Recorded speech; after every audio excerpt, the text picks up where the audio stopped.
Hey everyone, so today I'm going to be telling you about radiation, which is another way the heat can be transferred. On my previous videos I have spoken about conduction, where energy is transferred mostly in solids, convection, which happens mostly in fluids, and now radiation. Now, if you think about radiation, it's called infrared radiation. Actually, I didn't want to say it so early. So if you look at all these pictures, you can still see what is going on, but you don't quite see it in the visible light, right? So you kind of see something else. What the pictures are giving you is the amount of radiation, infrared radiation, that is getting to the camera. So they are taking with an infrared camera. And the infrared gives you information about something, that is how hot or cold something is. So for example, with a cat, the nose is pretty cold, for example. Here the car is pretty cold, the person's face is pretty warm. So infrared radiation has to do with the temperature of the body that is emitting that radiation, okay? So this is also how you can see images in the dark, okay? Is by using a thermal camera or an infrared camera, okay? So thermal radiation stands for heat radiation, okay? So heat energy that is radiated or transferred, okay? So this is how you can understand what thermal or infrared radiation is. Now, the thermal radiation, as I have been saying, is the part of the visible light spectrum, or actually the spectrum that is next to the visible light is the infrared. So it has longer wavelengths than the red part of the spectrum. So this is the electromagnetic spectrum. I have gamma rays, X-rays, ultraviolet, and then in the visible light I start with the violet colors. The wavelength increases up to the red colors. So then if I keep stretching my wavelength, I go to infrared, microwaves, and radio waves, okay? So thermal radiation or infrared radiation means exactly the same, okay? It's the same way of saying how heat is being transferred by electromagnetic waves. And they are quite useful because, as you can see, you can use to capture images in the dark, or this is even how some animals hunt in the dark.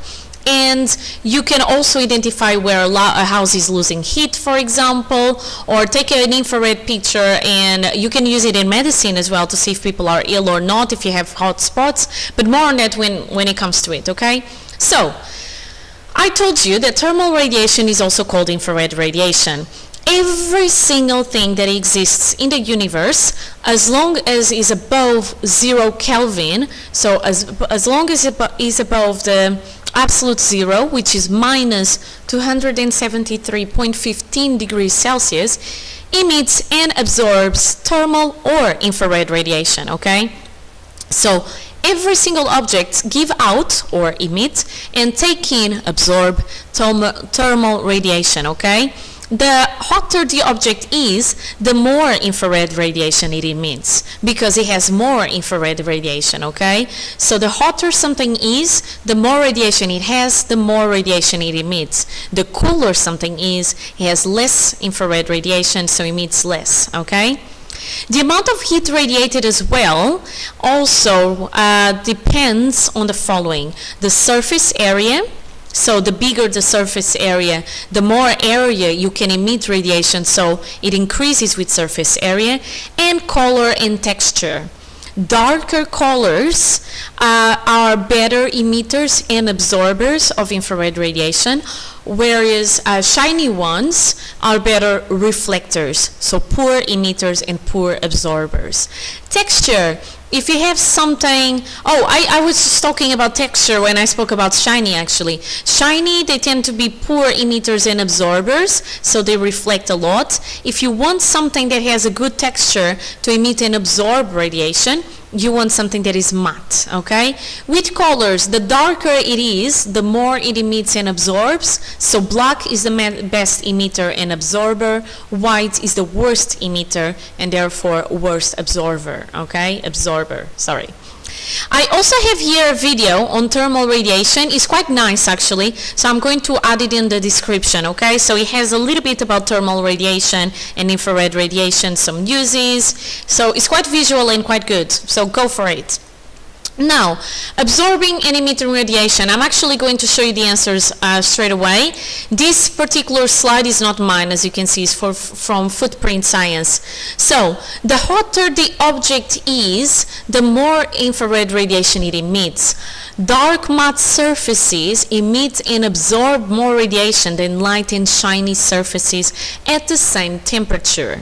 Of course, the higher the temperature, the more you're going to emit and absorb, okay? So this exercise, if you want, you can just, take away all the answers, just do it, go for it, and then try to put on a word into each of these clouds or empty spaces, and then these are the correct answers, okay? Now, more about infrared radiation. There is this thing that I call the black body radiation, or black body that emits radiation and therefore is called black body radiation. So, if I have an object that absorbs all radiation that it gets on it, so all wavelengths, it's called a perfect black body because it's not reflecting any. And because, as you already know, black is the best absorber, that's why I'm calling it a perfect black body. It is perfect, it's absorbing every single thing. Now, because a good absorber is also a good emitter, a black body is going to be a perfect emitter of radiation, meaning it's going to emit every single wavelength, okay? Now, when it emits infrared radiation. So I call this, and this picture is showing that, the black body radiation. So the black body emission, and this is the radiation curve or the emission curve, is always like this. So it has all the wavelengths that are being emitted, but there's always a peak wavelength or peak frequency, if you want to say, that is going to be the one where they emit the most, where the intensity of the radiation is the most, okay? The hotter the object is, the smaller the wavelength of the peak frequency, okay? So the more you go towards the higher energies, which makes sense. Higher the temperature means more radiation being emitted. So you also will emit more in the higher frequencies because you're emitting the most energy. And if you think about it, higher frequencies is stuff like gamma, X-rays, ultraviolet. So the black body emission has a characteristic frequency in the distribution curve, and that depends on the temperature. So as you can see here in this picture, in this graph, which is not mine either, okay, 5,000 Kelvin, it emits the most on blue, for example. 4,000 Kelvin, it emits the most on green. 3,000 Kelvin, it emits the most on red. If I would have something higher up, I would go towards the violets and the ultraviolets, okay? So that's the black body radiation. Again, is because an object is a perfect absorber and therefore emitter of radiation. And it's called black body because black is the best absorber and emitter, and radiation because it's going to absorb and emit infrared radiation, okay? Now, infrared radiation is also to do with global warming. So first I'm going to give you this exercise where I have a light bulb in the first picture. In my second picture I have a polar bear in trouble, and I want you to explain using 6 steps how you get from picture 1 to picture 2. At least 6 steps, okay? Also, if you wish, you can think about how you can prevent this situation from happening. I know it doesn't look like it's about infrared, but actually it is, okay? And I'm going to give you more detail. So pause the video if you want to do the exercise, otherwise here are the answers. So, light bulbs need electricity to work, and electricity is usually generated in fossil fuel power stations. Most of our electricity is, although we are trying to improve our renewable use, okay, the use of renewable sources. Now, these type of stations, they emit greenhouse gases, stuff like methane, CO2, carbon dioxide, water vapor, and these greenhouse gases, they have a layer which we call the greenhouse layer that traps some of the infrared radiation, okay? Now, this infrared or thermal radiation that is reaching the Earth from the sun gets therefore trapped, and it cannot leave the Earth's atmosphere. More detail on that in a second. This increases the overall amount of infrared radiation and therefore the overall temperature of the Earth, and this is known as global warming. So infrared radiation is related to global warming, okay? And let me give you more detail on that. So global warming is the definition that we're giving because the earth is becoming too warm, okay, or is warming up due to an increase of the levels that we have of CO2 in our atmosphere. Now, if the earth is heating up, you know that everything is heating up, including the ice caps that we have right on the top on the north and in the south. So if the polar ice caps melt, then the sea levels are going to rise, right? And what is going to happen is if the sea levels are rising, then they are going to go somewhere. This water is going to go somewhere and is going to actually go and flood and actually even put underwater certain countries, okay? So a way to prevent is by cutting back our use of fossil fuels, such as petrol, oil, natural gas, in order to reduce the amount of greenhouse gases we have.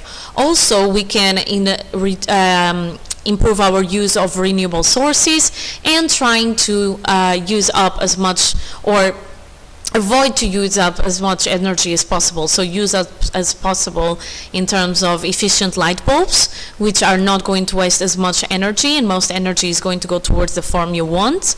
So there are lots of ways that you can prevent global warming. This needs to be a different video, so I'm going to focus more on infrared. So how exactly is infrared going to be related to global warming?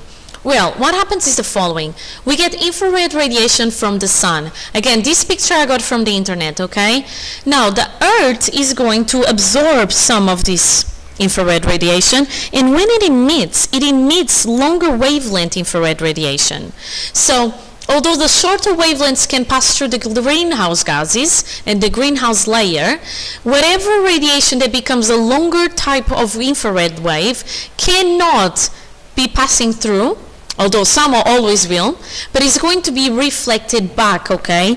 And this is because the CO2 molecules and other molecules of the greenhouse gases are going to absorb the infrared radiation and re-emit it back to the ground. So, although some radiation does leave the surface of the earth, does leave through the atmosphere, some of the radiation that got in is never going to leave. It's going to be re-emitted back because it's longer wavelength radiation, and this longer wavelength radiation is reflected back, okay? It's absorbed by greenhouse molecules and is reflected back. So overall, the temperature is going to increase, and that's why greenhouse gases and the infrared radiation are the contribution for the global warming, okay? We cannot change the infrared radiation because, you know, it's heat that we get from the sun, but we can change in terms of how much greenhouse gases we release to the atmosphere, okay? So, another animation that is not mine. There is a lot on this slide that is not mine. So let's think about it. First step, light rays pass through the atmosphere, okay?